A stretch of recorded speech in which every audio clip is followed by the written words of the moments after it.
సేవా కార్యక్రమాలు బాగా ఇంట్రెస్ట్. అంటే ఎందుకు అంటే బాగా తరాల వాళ్ళకి తెలియాలి. అంటే మా అబ్బాయి తను బాగా, సో మా అబ్బాయికి చేసే పనులు అలవాటు కావాలి అంటే ఎప్పుడో డిగ్రీ అయిపోయిందని చెప్పామనుకో అలవాటు అవ్వదు, అవునా కదా.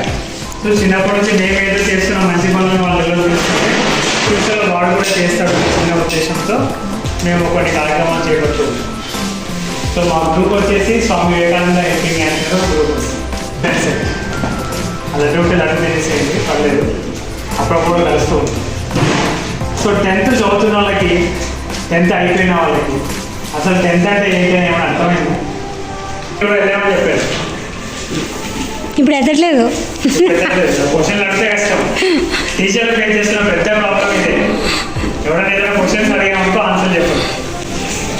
అసలు 10th క్లాస్ అంటే ఏమర్థం అవుతుంది, ఏం చేద్దాం అనుకుంటున్నారు?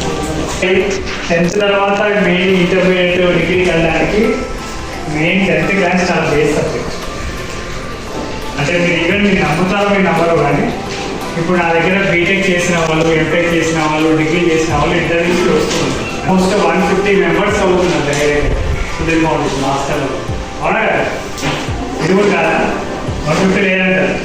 లేదు సార్ మా సార్ 500 మంది ఉన్నారు, ఎక్కువ మందికి సాయం చేయొచ్చు ఒకసారి ఆలోచించు అంటే, అవునా కదా? అంటే మీరందరూ సహాయం కోసం మనం చేయలేము, చాలా కష్టం ఉంటుంది. అంటే బేసిక్ ఏం చెప్తున్నానంటే 10th లో ఉన్న